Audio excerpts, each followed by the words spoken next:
Yo, so what's good, everybody? We're here with the third episode of the Figure It Out Producer Podcast. I'm here with my good friend Kingsford Music. We're going to talk a little bit about his experience moving out to LA and as a producer and beat maker, engineer, all that good stuff. So welcome to the podcast, Kingsford. It's a pleasure to have you on, man. Thank you for coming. Thank you. Thanks for having me. So how are things holding up, bro? How are you doing in the craziness of what we got going on right now? Things are not bad. Mm-hmm. It's interesting. With the whole lockdown, it actually gives me a lot more time to work on music. Yep.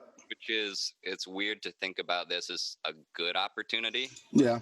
In reality, it sort of is for producers that likes to just stay home and make beats. Yeah, no doubt. I mean, it's all about finding the silver lining of shit.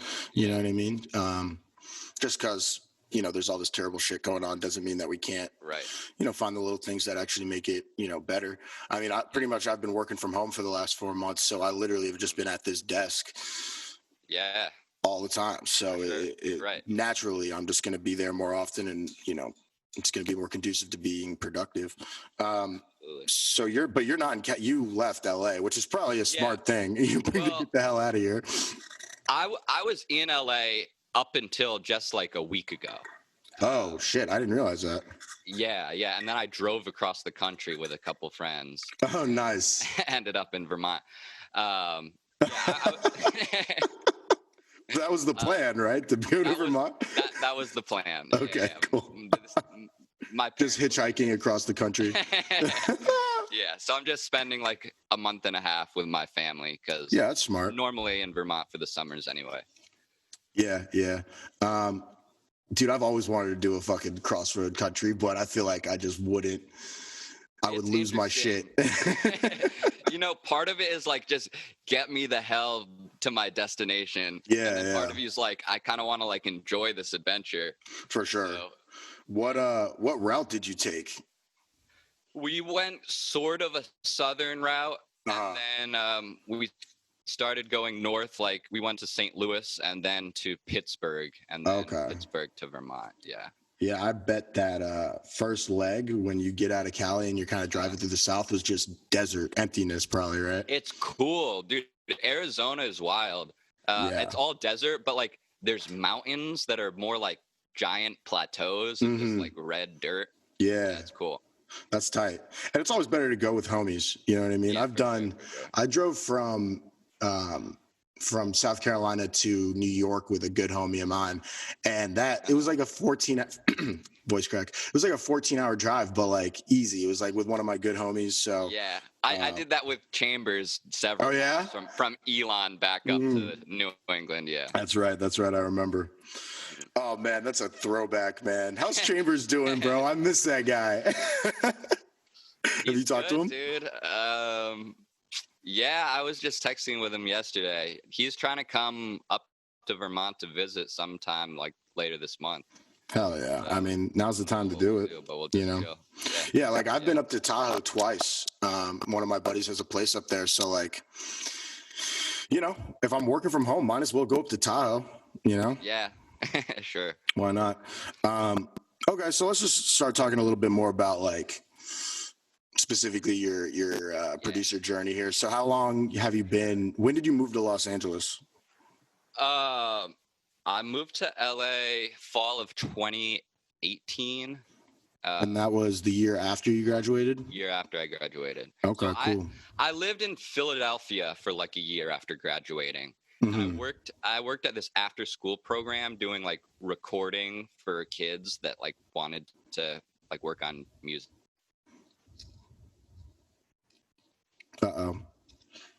Free studio time. James, we're like kind of losing you for a second. You hear me now? Yeah, I got you. So working at a camp for an after-school program in Vermont? Yeah. Or in Philly, excuse me. Excuse me. It was basically just like, so kids had something to do after school and they got free studio time. And, there's a lot of kids that want to be rappers. So it's for sure. Like a cool opportunity. And I work at summer camps before, so I've experienced working with kids and stuff. Mm-hmm. So, and was that like a pro bono gig or was that like your job? Yeah, that was like, it was like 30 hours a week. Okay. Part-time job. Yes. Yeah. Part-time job. But I lived in like a super cheap apartment, so I was able to get by on that. And then I'd just like make beats, and I was hustling hard, like trying to do the BeatStars thing, and being very unsuccessful. Yeah. So what was it that you think you were doing wrong? I wasn't uploading consistently enough. I think my problem was I was too much of a perfectionist when it came to like making my beats, and then none of them would sound good enough to me, so I wouldn't put it out. Trust me, I know that feeling. Yeah, which I think every artist feels. Yeah, for sure. It's definitely not unique to us. But were you mostly focusing on the lo-fi back then? Like, no, I was the thing is with my like style, I feel like it changes so much, which has also been sort of a tricky thing to navigate, because the more and more like I'm getting into it, it seems like the better it is to kind of find your niche. No doubt. But back then I was doing a lot more like kind of trap style. I mean, that was sort of like right when trap was starting to kind of take over. You know, like when end of our college, like right after. Yeah, no doubt. No doubt. Yeah. I was sending you some beats around that. Yeah, I remember that back when I was focusing mostly on rapping. We have a few smashes out, you know what I'm saying? We have a few good songs. We do. That's that funny.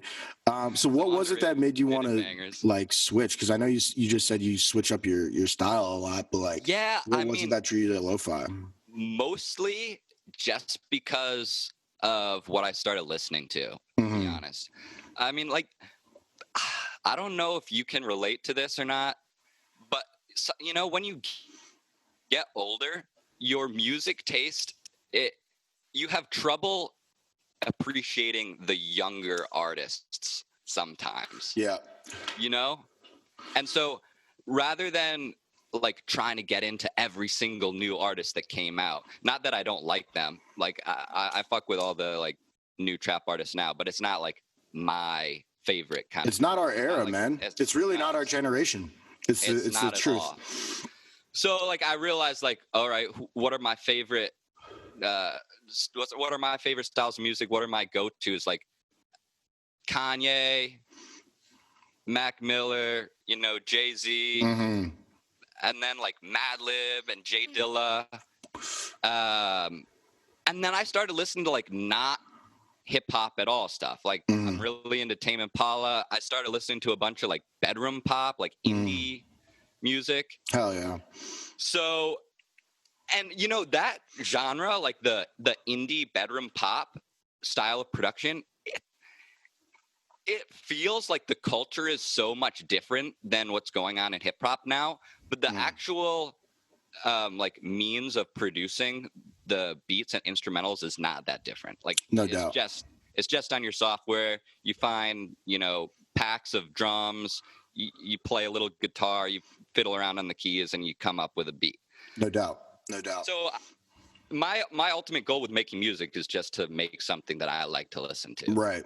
Yeah. As it should be, you know what I mean? Like, yeah. You know, you can definitely work. Like, I don't really listen to pop music or whatever, but I really want to work with Matt Clanton and make music for him. So I don't think that you should prevent yourself from certain opportunities just because it's not necessarily a genre that you personally fuck with, because ultimately we are trying to make this a job. But like in terms of your personal goals and stuff, like when you sit down at a keyboard and when you're creating, obviously what you want to create is music that you are going to like, you know what I'm saying? Because it's our creative outlet, you know what I mean? It's more than just you know, a way of making money. We're trying to turn it into a way of making money, but it's important to have, you know, your priorities set. So if your priorities number one is to making money, well then maybe each time you sit down to a keyboard, you shouldn't be trying to make the music that you fuck with the most. You should be trying to make what's most commercially viable.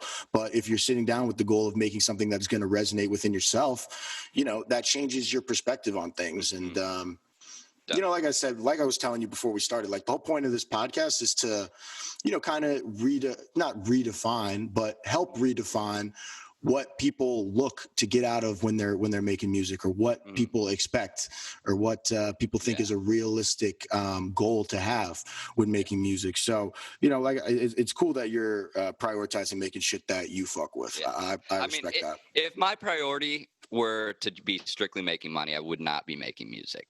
Yeah. Not that my goal isn't to make money. Right. Obviously, I want to. Everybody wants that, but that's not why I do it at all.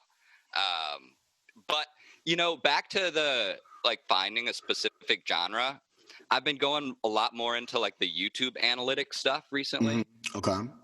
Basically, since quarantine started, like this was another kind of failure I felt when I was first starting to hustle on the beat selling thing. Was YouTube?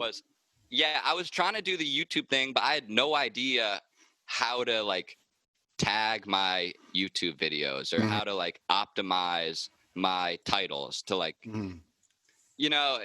put Drake type beat and then the title, and it's there's millions and millions of people putting out Drake type beat that know what they're doing, know how to hack the YouTube algorithm, and it's there's no chance of that anybody hearing that.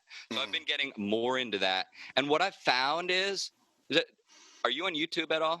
I am. I'm not nearly as active as I should be. I just started posting all my stuff. I just rebranded about 6 weeks ago, so I've been focusing on Instagram.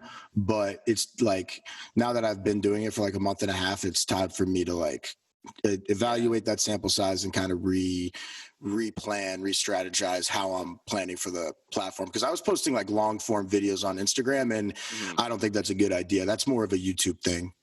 Yeah, I think so. I mean, for growing artists right now, YouTube and Instagram, I think, are still the top two. TikTok is making its way in, and no doubt probably will overtake at least Instagram. I feel like TikTok's not as big for producers yet. Yeah, but I think it will get there. I'm not exactly sure how. If it doesn't get banned in the United States. Yeah. Dude, I posted a TikTok the other day and I was smoking in it, and I didn't get a view. They repressed the algorithm. Literally, they caught it immediately. Yeah, they didn't take it down or flag it or anything, but I didn't get a single view in 4 hours. So I was like, damn, weird. This TikTok algorithm doesn't fuck around with the cannabis. Yeah, weird. Huh. Yeah, that's funny. I don't really know about TikTok yet. We'll see. We're too old for that shit, low-key. I'm about to be 27, man. But at the same time, that mentality will kind of keep you from doing a lot of things. So I've been trying to kind of get that out of my head. But also TikTok makes me feel weird sometimes, bro, because when you first get on it, it doesn't know what you want. So it just keeps putting these 16-year-old chicks in bikinis dancing with their titties in my face. And it's so yo, weird. This is so not appropriate. You know what I'm saying? What are you doing? Yeah, I don't feel comfortable using the app at certain times. And then my buddy's like, yo, you gotta just and make sure you're being more active in terms of engaging with the videos that are coming up on your page. Because it really can find what you like and then focus in on that. And there's a lot of cool shit on there too. Yeah. So I definitely want to do that, but I don't know, man, it just turns me off every time I open the app and I see something like that. I don't feel comfortable. And usually I get up off the app at that point. But so you were talking about YouTube and you weren't really having success when you were first starting. So what was it just the tagging and the titling? Was it when you were uploading, how often you were uploading? What was it? All of it. I didn't know what I was doing. And I pretty much gave up on posting beats on YouTube for 2 years. Wow. And then I was like, all right, I'm going to focus all my energy on Instagram and growing my Instagram. And I was able to grow it decently. And your ability to do client outreach on Instagram is the best. Just DMing people. You can just DM people. You can search hashtags. You can find your target audience and you can reach out directly. For sure. And were you posting a lot of content on Instagram? Yeah, I would post beats on Instagram. Just little screenshot videos or screenshots with little artwork on it. Exactly. I would edit the little artwork and the beat as if I were gonna make it a YouTube video, but then I would post it to Instagram. And so that worked for you. I'm sorry. Go ahead. I didn't mean to cut you off. It worked better than it was for me on YouTube, but it still wasn't great. I wasn't making a career out of posting beats on Instagram. Were you getting anybody hitting you up to buy beats at all, or not really? Yeah, like a little bit, occasionally, like a couple, like once a month maybe. And this was still in trap phase. This was still Kingsford. more in trap age. This is back when I was Chef Jaha. Yeah, I remember. Yeah. I was in Kingsford up until like end of last year. Yeah. I want to say. Mm-hmm. Which was kind of like the turning point where I felt like, all right, I'm going back to YouTube. I started focusing a lot more on figuring out like analytic stuff. Right. You know, and I started studying more. Before I was kind of just throwing shit at the wall, hoping something would stick. Right. And then I started like, all right, I'm going to listen to these producer podcasts. I'm going to actually like study what other people are doing. I'm going to look up, and this is what we kind of started the conversation of finding people that are being successful that you don't know about. Mm-hmm. So I started looking up other producer pages on YouTube that nobody's ever heard of these guys, but they have like 50K subs and like are getting 500K views on videos. Just off type beats. Okay. And there's tons of these accounts, mm-hmm. you know? And so I'm like looking at those analytics, and I'm looking at YouTube growth analytics, and I'm like, all right, I'm going to do another shot at YouTube. And so that's basically, I've been hustling on that straight. And this is the other big tip that everybody says is just be consistent. And it's right. So true. For sure. On any platform. Like before, and it has to be sustainable too. Like no if doubt. You're trying to post every single day on YouTube and you do it for 2 weeks, but then you're like, oh, it's too hard.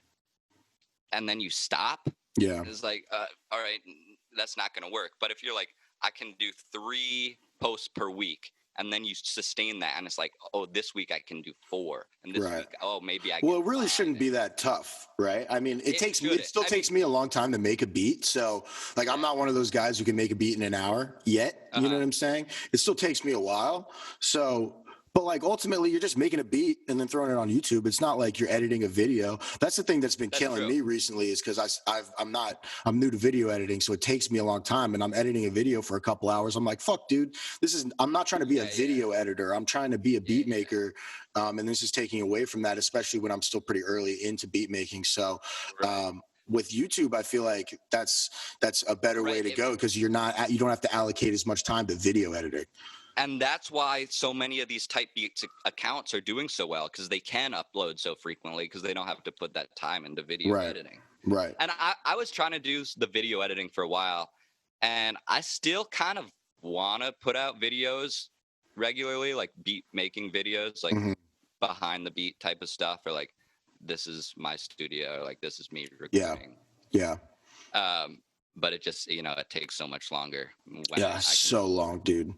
And like like I said, it takes me a couple hours to make a beat, or more than a couple realistically. So I'm filming that entire time, and then just going through like 4 hours of footage of me making a beat is like, it kills me, dude. Like, it literally kills me. So I'm trying to figure out another way. So I think I'm going to post those types of videos maybe twice on YouTube a week, because I can still do that, but then focus mostly more on like shorter videos for Instagram, like minute videos, that type of stuff.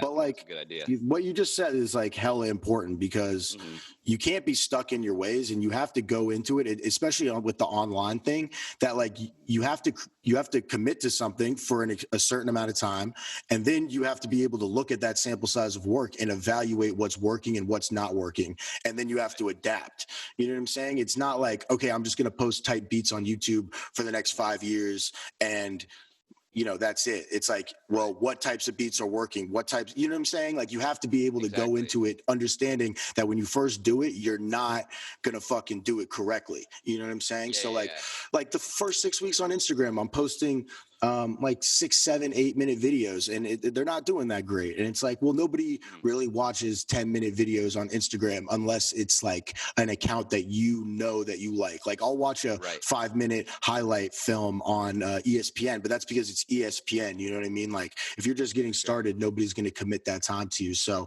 it's really important that you've got to build that reliability before. Yeah, you got to stay consistent, and you have to consistently evaluate what's working and what's not working and what's gaining traction. And it's funny, dude, my fucking I did one lo-fi post. I made a post, my first lo-fi beat. Yeah. It was by far my most engaged video of that type. Like people love lo-fi, dude. People lose their shit over lo-fi. Yeah. So it's good that that's like an area you're focusing on. I also feel like trap's really oversaturated right now. Not necessarily in a bad way, but everybody's trying to make trap beats right now. It is. And I always go back and forth on it. Like I was talking to this producer on Instagram the other day, and he has 2 YouTube accounts. He does one where it's like more kind of melodic, like R&B, kind of indie, sometimes lo-fi beats. And then he has a whole nother account that is just all hard trap beats. And he said that he's put so much more time into the kind of lo-fi melodic type beats, but the trap beats has twice the number of subscribers. Interesting. That's where he gets most of his sales. Interesting. So I don't know if maybe for him that just works, or I think everybody's situation's a little different. Yeah. You never know. And luck plays a factor in it, I would say. Or to an extent. On YouTube, it could happen where one video just blows up, and then YouTube sees that and is like, all right, this guy is good at this one. We're going to keep promoting videos that he does that are like that video.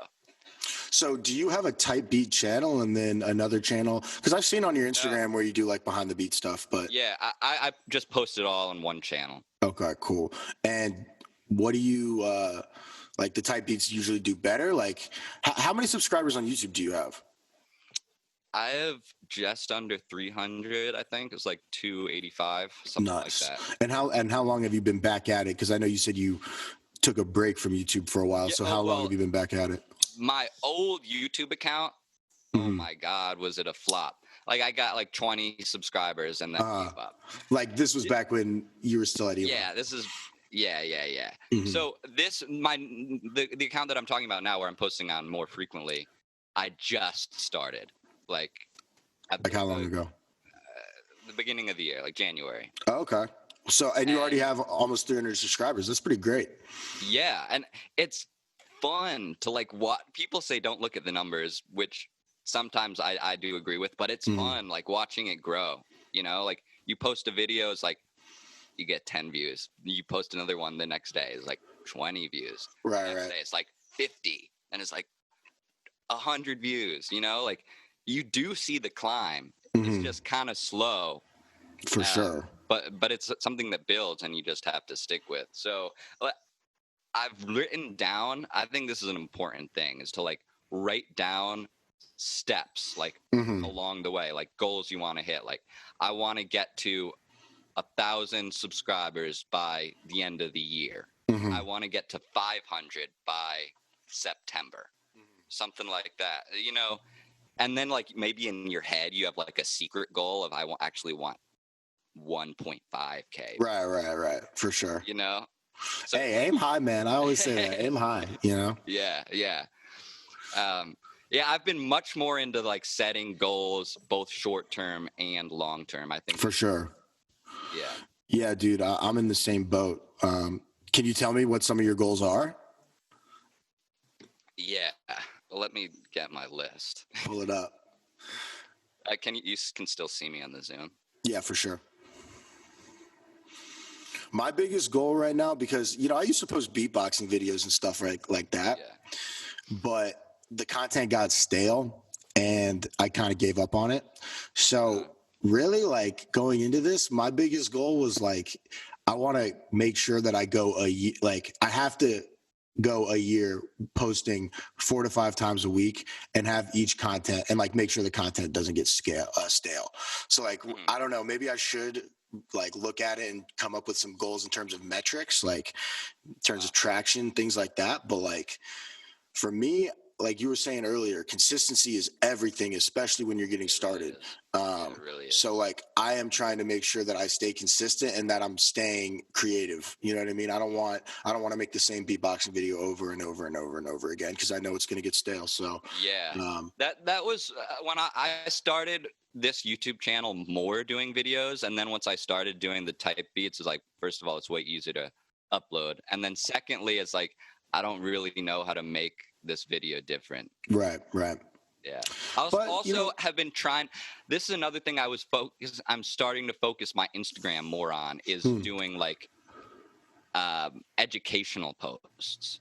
So if my target audience is rappers, singers, I want to give them not just like a beat, but other content that will be useful for them. So a lot of these, mastering.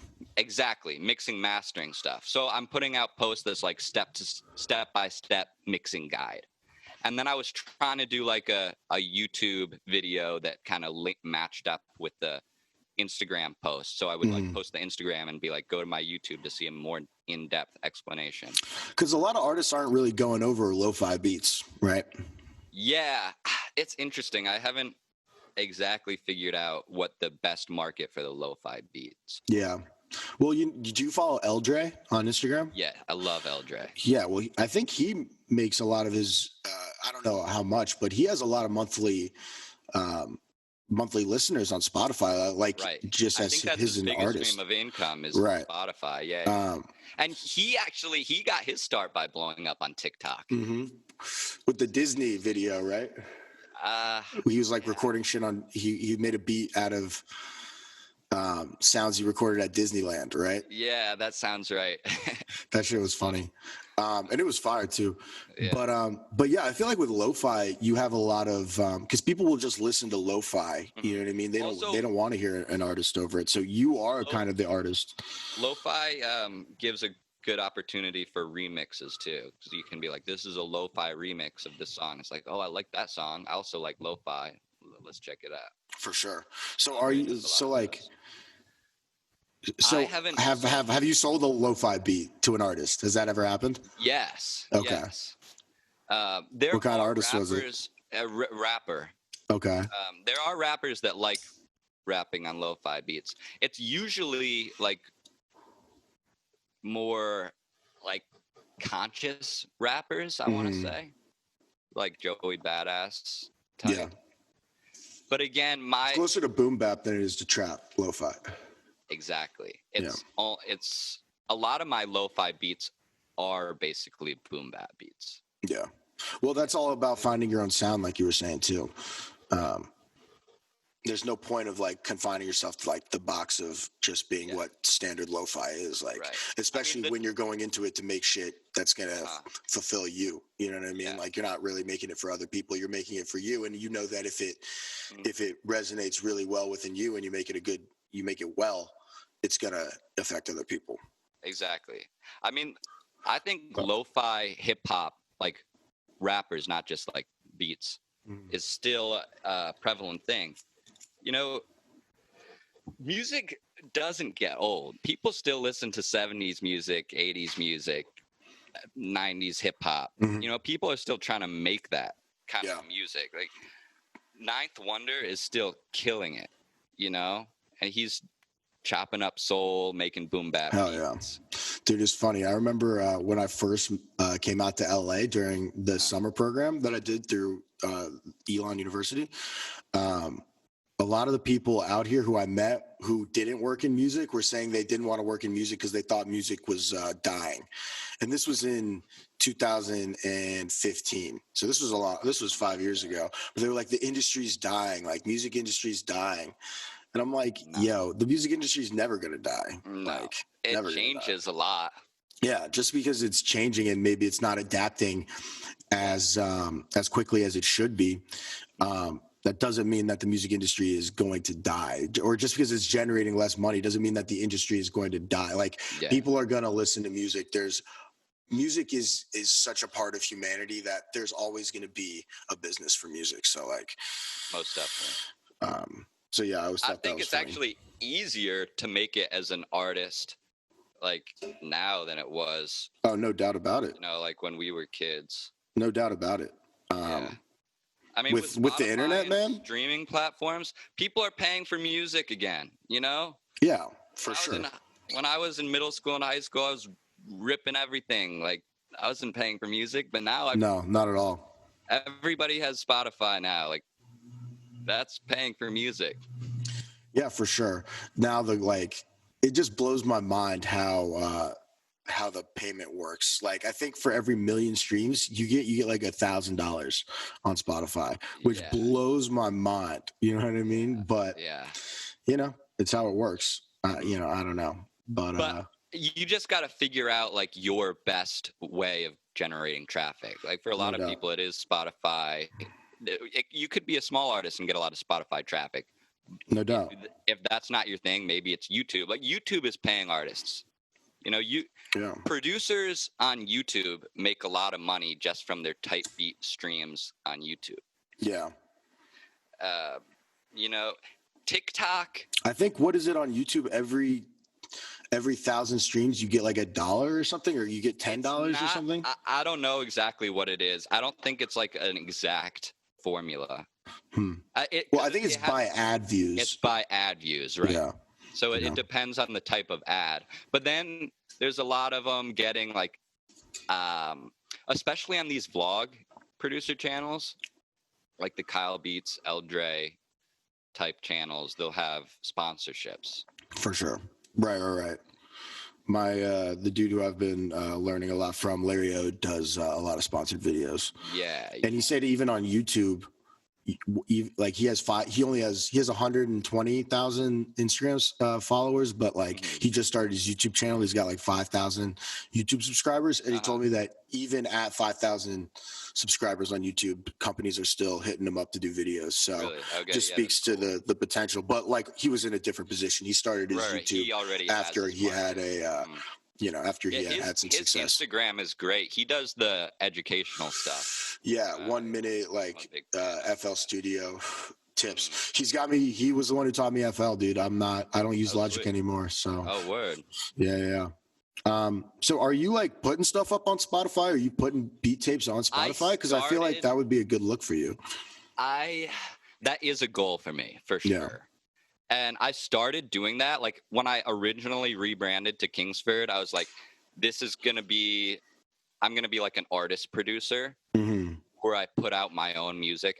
It's still a goal for me. It's just, I've been kind of so focused on the type beat thing on YouTube, and I've started seeing the growth on that. So what types of beats are you making? Like, it's mostly lo-fi driven. But I would say like a Mac Miller, J. Cole beat is like my bread and butter. But I do some like, you know how they can have like some R&B style stuff, and it's like kind of hit boom bap. Yeah, for sure. I would say that's like my bread and butter kind of beat. And how often are you posting on it? Because you said you've been doing it for like half a year now. Yeah, I try to do it every day. It ends up being like 4 to 5 times a week, just because like some days it doesn't happen. It's like anything else, man. Yeah, it's not like Instagram where if you don't have a video ready or something, you can just throw a picture up or anything like that, you know. Yeah. So. And where I was when I used to be on Instagram more, I was having a hard time when I switched over to YouTube to like try to juggle both. So I've kind of eased off Instagram a little bit. I've only been doing like 3 Instagram posts a week. Okay. That's still a good amount though. Yeah, it's a good amount. Like I'm still present. It's not like I've fallen off. It's just, you know, I'm trying to be sustainable with this. Yeah, for sure. So what are your goals from YouTube? All right. Excuse me. My ultimate goals, income-wise, is to use it as a platform to sell beats to artists. That's like the most obvious one. For sure. And then get the number of so you need 4,000 hours on YouTube to qualify for getting ads and monetizing the page, or 1,000 followers, right? Is that what it is? It's 4,000. I think so. I think you can monetize after 1,000 followers, but I could Either be wrong. way, you're not going to really make that much, like no, right off the bat. No. But anyway, I'd like to make a steady income just off the two of those. So I want to get to 1K followers by October. That's my goal. I said July 250, so I hit that. Nice. I want to do 450 by August.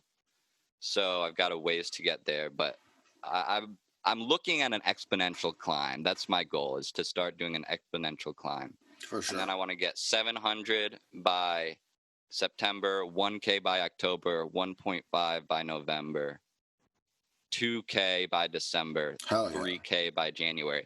And then this is a big goal for me. I want to register as an LLC by January 1st. Okay. And, you know, in order what's keeping you from doing that?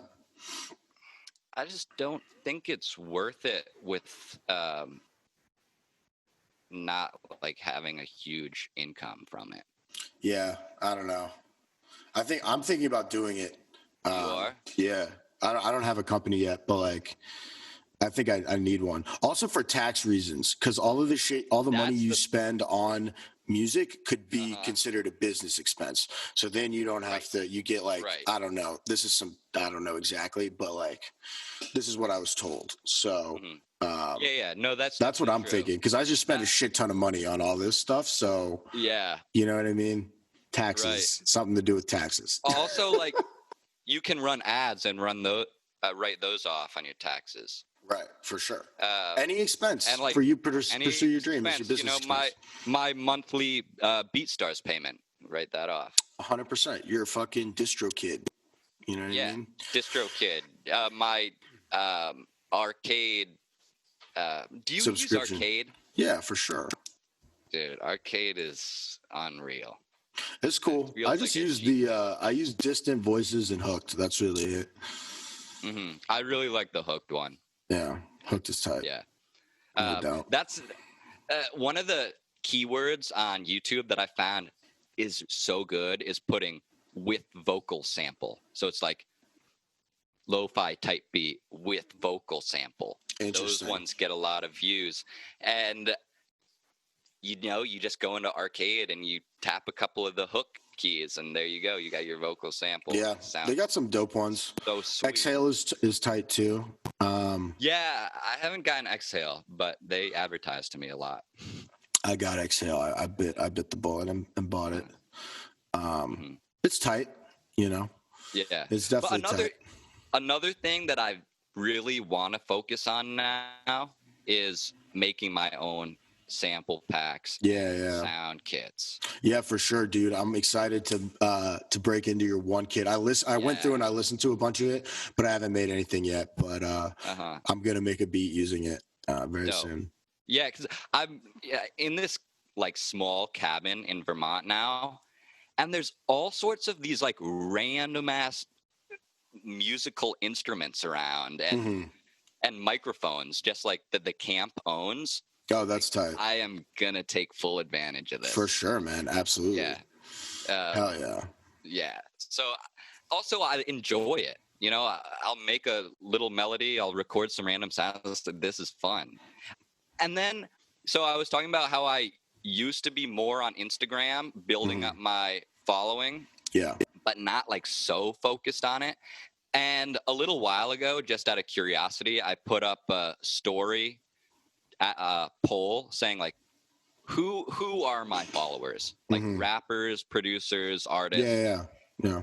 And the biggest one was producers.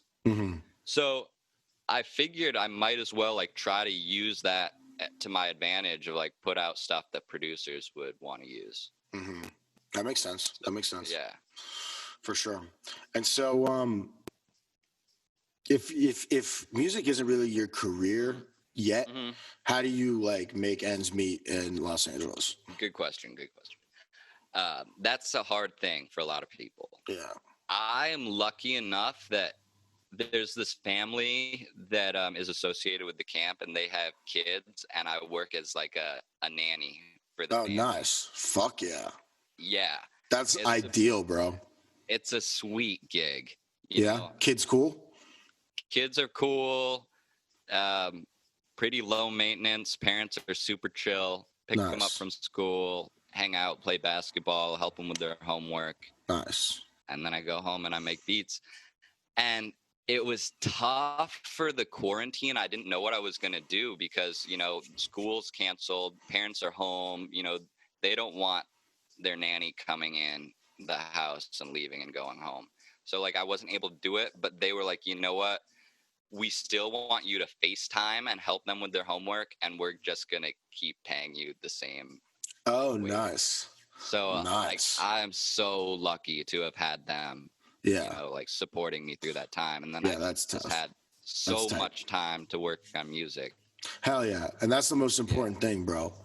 You know what I mean? Like working from home, I'm just always here. You know what I mean? So it's always, you always have access to it. So that's tight, dude. I'm happy for you. You got a good situation, man. And as long as you can commit the time to, being consistent with it, it's going to take time, but you're going to see results. You know what I mean? Like your YouTube followers not going down. You know what I mean? No. You know what I'm saying? Grows every day. Yeah. For sure. So sometimes I get one new subscriber, but sometimes it's 8 new subscribers. And it there's peaks and valleys, but it's always going up. Yeah. As long as I'm consistent. Exactly. Real big dip. I post 4 times a week. It's clearly different than posting 6 times a week. I'll have, if I don't post, I'll get fewer subscribers that day. Yeah, for sure. It's directly related to what you're putting out. It is. Yeah. Even at such a small level. For sure. Word. So if you had to do anything different, looking back, because you've been making beats for what, 4 years, 6 years, something like that? Yeah, more than that. I mean, I started making beats on GarageBand in high school that were garbage. And then, when I got Logic, I think sophomore year of college, I felt like I started kind of getting good. But also the thing is, people ask me oh, what's the favorite beat you ever made? Is the one I made yesterday. I feel like I'm always getting better. I'll listen to my old beats, oh God, what was I doing back then? Yeah, no doubt. At that time, I was like, this beat is for sure is sick. Hell yeah. Yeah, it's crazy. That'll happen to me with the beat I made last night. Whenever I listen to a beat for the first time since I've made it, it always sounds way different to me. Yeah, which is super funny. It definitely does. Which is super funny. But But yeah, man, I mean, if you had to do anything differently, what would you do? I would say I would have tried doing the YouTube thing earlier. Even in college, I probably should have been studying YouTube more. I think YouTube is kind of an essential thing for producers. Yeah. And it has been. And I knew that it was a thing, but I didn't really understand how big it was or how you could actually find success on it. Yeah. I don't think anybody really did, because I remember GarageBand was out in middle school. I remember I had it in middle school in 2005. But you didn't really, I didn't really understand what it was. You know what I mean? It had loops and stuff, and at that time it was just all I knew how to do was just pull loops and add. Yeah, that's what I was doing. I was just adding random little loop sounds and putting them together. Yeah, just trying to make something. I didn't even really know I was making beats. I was just this sounds cool. Yeah, so it just it you know what I mean? There were no other DAWs. There was no way of the concept of being able to make professional quality music. I didn't really quite understand that until I got to college, or when I got out of college and realized Sam. As Elon has go ahead. a really good community of people trying to make music, which no doubt, very helpful for me to realize. But like most people these days are making music not in studios; they do it in their crib. You know what I mean? So it's like, you know, I don't know, just the concept of that like was never really like, it was not really that. I don't know. It never really occurred to me growing up that like you could make music on your computer. You know what I mean? Like, Yeah. So, I definitely relate to that. So it's just a whole different time. Like it's like growing up, like if I was a teenager, like you see all these teenagers who are like fucking popping off because they've been making beats. That's like video games for them. You know what I mean? Yeah. It's like it's just a whole nother time, bro. It's crazy. It is. This kid that I nanny for, he's 10, and I'm teaching him how to make beats. And that's like, bro, you are gonna be so good at making beats. Yeah, if he sticks at it. Yeah. Oh, he loves it. He's so into it.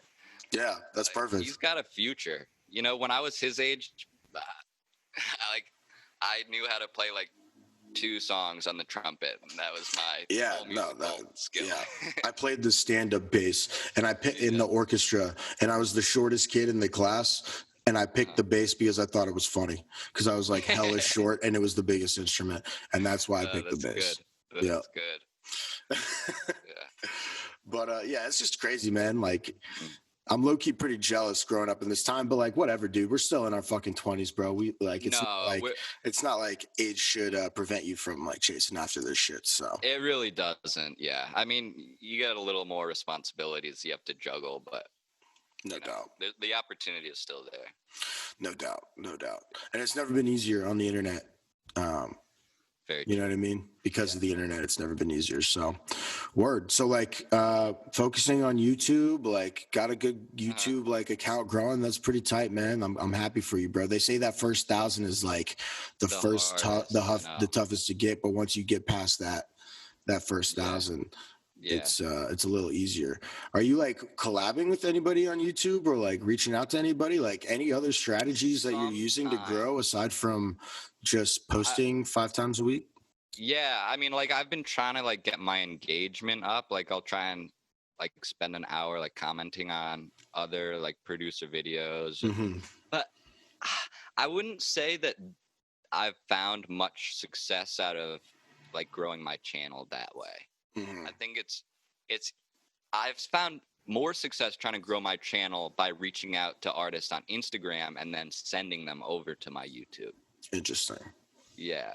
Interesting. So before on Instagram, where I would try and like sell artists on beats, I'd like hit them up, say like, I like your music. I think we have compatible styles. Like, you want to buy my beat? And then I like send them my beat store link, or like just like, email them just MP3 files. That worked a little bit, but you know, then they don't make a song with it, or they don't buy the beat. But if you just say, go over to my YouTube and subscribe, that's so easy for them to do. And just one subscription and a like on a video, you know, it helps your growth, even if they don't buy it. Right. They don't have to buy a beat to fucking help. Just to watch your shit is helping. So, yeah, that's true. That's very true. Word. Well, I mean, any advice on Instagram or like anything like that? Are you on any other sites? Like, are you on Fiverr or anything like that? I got a Fiverr account, but put zero energy into it. I saw your clip when you were talking to Clanton. Yeah. He was talking about that. So. Yeah, I'm working on my account right now after that conversation. I should put more energy into that. Just a way to make some money, you know? I know. And I do get artists reaching out to me on Instagram saying, like, do you mix and master? Like, can you do this for me? I think it's better to do it on Instagram, like if you can, because Instagram doesn't take a fee. Right. Like Fiverr does. But it's hard on Instagram. At least I'm not necessarily there yet to like present yourself as like a professional business. You know, you just kind of look like some kid with an Instagram account. Yeah. So that's what I'm kind of working for on my Instagram, is making myself look like more of a professional brand. Right. Fiverr, I think, can do that automatically for you. Yeah, especially if you have like reviews and shit on there. Like people are saying that you're doing a good job. That's what Clanton said was the most important shit. The reviews? Was that since he has, like when he was first getting started, it was tough to get people to, it was tough to get consistent shit because he didn't have, because there were people already on there who had established bases people would go to them because they know what they're going to get. And there's a lot of uncertainty on Fiverr. So, but he said now that he's done it, a million fucking times, and he has like the best reviews. He has like a straight up 5-star review.